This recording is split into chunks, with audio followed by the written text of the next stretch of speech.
भारत की राज्य व्यवस्था एम लक्ष्मीकांत। अध्याय 11 संविधान की मूल संरचना। Basic structure of the constitution. मूल संरचना का प्रादुर्भाव। संविधान के अनुच्छेद 368 के अंतर्गत संसद मौलिक अधिकारों में संशोधन कर सकती है या नहीं, यह विषय संविधान लागू होने के एक वर्ष पश्चात ही सर्वोच्च न्यायालय के समक्ष विचारार्थ आया। शंकरी प्रसाद मामले 1951 में पहले संशोधन अधिनियम 1951 की संवैधानिक वैधता को चुनौती दी गई, जिसमें संपत्ति के अधिकार में कटौती की गई थी। सर्वोच्च न्यायालय ने व्यवस्था दी कि संसद में अनुच्छेद 368 में संशोधन की शक्ति के अंतर्गत ही मौलिक अधिकारों में संशोधन की शक्ति अंतर्निहित है।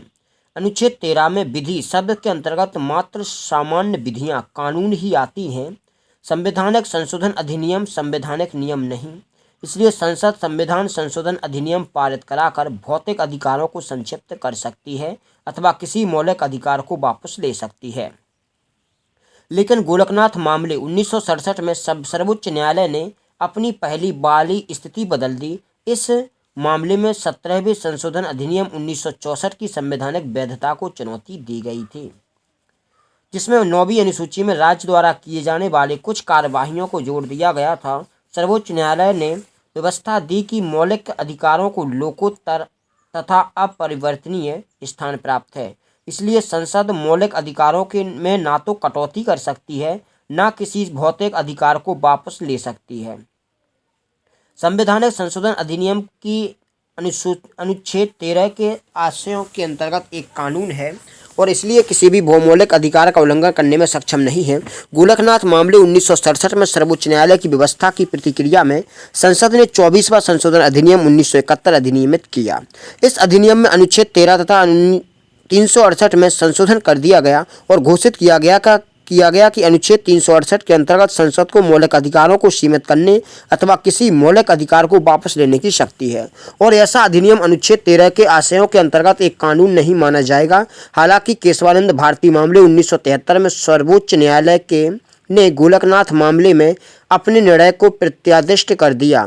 इसने 24वें संशोधन अधिनियम 1971 को वैधता को बहाल रखा और व्यवस्था दी कि संसद मौलिक अधिकारों को सीमित कर सकती है अथवा किसी अधिकार को वापस ले सकती है। साथ ही सर्वोच्च न्यायालय ने एक नया सिद्धांत दिया, संविधान की मूल संरचना, बेसिक स्ट्रक्चर। इसने व्यवस्था दी कि अनुच्छेद 368 के अंतर्गत संसद के संवैधानिक अधिकार उसे संविधान की मूल संरचना को ही बदलने की शक्ति नहीं देते। इसका अर्थ यह हुआ कि संसद मौलिक अधिकारों को सीमित नहीं कर सकती अथवा वैसे मौलिक अधिकारों को वापस नहीं ले सकती जो संसद की मूल संरचना से जुड़े हैं। संविधान के मूलभूत ढांचे के सिद्धांत को सर्वोच्च न्यायालय द्वारा इंदिरा नेहरू गांधी मामले 1975 में पुनः पुष्टि की गई। इस मामले में सर्वोच्च न्यायालय ने 39वें संशोधन अधिनियम 1975 के एक प्रावधान को रद्द कर दिया, जिसमें प्रधानमंत्री एवं लोकसभा अध्यक्ष से संबंधित चुनावी विवादों को सभी न्यायालयों के क्षेत्राधिकार से बाहर कर दिया गया था। न्यायालय ने कहा कि यह प्रावधान संसद की संशोधनकारी शक्ति से बाहर है क्योंकि यह संविधान के मूलभूत ढांचे पर चोट करता है। पुनः न्यायपालिका द्वारा नव आविष्कृत इस मूल संरचना के सिद्धांत की प्रतिक्रिया में संसद में 42वां संशोधन अधिनियम पारित कर दिया। इस अधिनियम ने अनुच्छेद 368 को संशोधित कर यह घोषित किया कि संसद की विधायी शक्तियों की कोई सीमा नहीं है और किसी भी संविधान संशोधन को न्यायालय में चुनौती नहीं दी जा सकती, किसी भी आधार पर, चाहे वह मौलिक अधिकारों के उल्लंघन का ही क्यों ना हो। हालांकि सर्वोच्च न्यायालय ने मिनर्वा मिल मामले में 1980 में इस प्रावधान को अमान्य कर दिया क्योंकि इसमें न्यायिक समीक्षा के लिए कोई स्थान नहीं था, जो कि संविधान की मूल विशेषता है। अनुच्छेद 368 से संबंधित इस मूल संरचना के सिद्धांत को इस मामले पर लागू करते हुए न्यायालय ने व्यवस्था दी। चूंकि संविधान ने संसद को सीमित संशोधनकारी शक्ति दी, इसलिए उस शक्ति का उपयोग करते हुए संसद इसे चरम अथवा निरंकुश सीमा तक नहीं बढ़ा सकती। वास्तव में सीमित संसद को संशोधनकारी शक्ति संविधान की मूल विशेषताओं में से एक है, अतः इस शक्ति की सीमाबद्धता को नष्ट नहीं किया जा सकता। दूसरे शब्दों में संसद अनुच्छेद 368 के अंतर्गत अपनी संशोधनकारी शक्ति को विस्तारित कर निरस्त करने का अधिकार हासिल नहीं कर सकती अथवा संविधान को रद्द अथवा इसकी मूल विशेषताओं को नष्ट नहीं कर सकती। सीमित शक्ति का आदाता उपभोगकर्ता उस शक्ति का उपयोग करते हुए सीमित शक्ति को असीमित शक्ति में नहीं बदल सकता।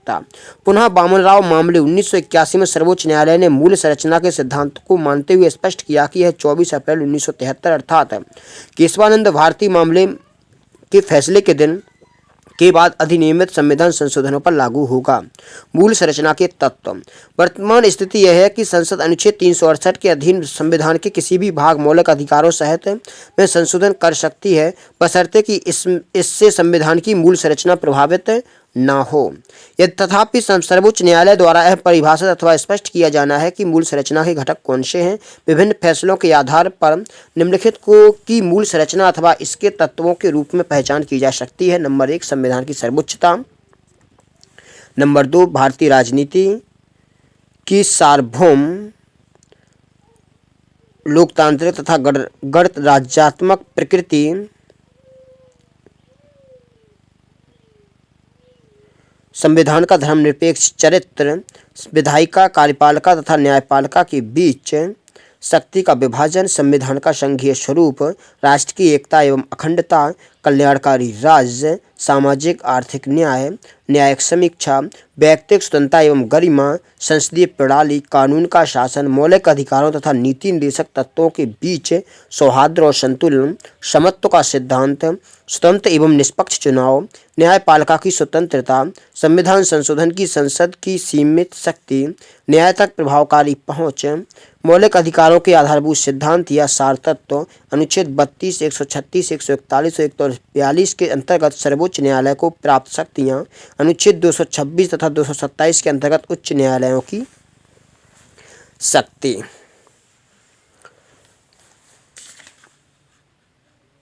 तो कुछ महत्वपूर्ण जो संविधान के मूलभूत ढांचे का विकास है उसके कुछ मुकदमे हैं और मूलभूत ढांचे के तत्व। तालिका 11 नंबर 1 केशवानंद भारती मामले में भी कुछ जोड़े गए। कुछ इंदिरा नेहरू गांधी मामला, मिनर्वा मिल्स मामला 1980, सेंट्रल कोलफील्ड लिमिटेड मामला 1980, भीम सिंह जी का मामला 1980।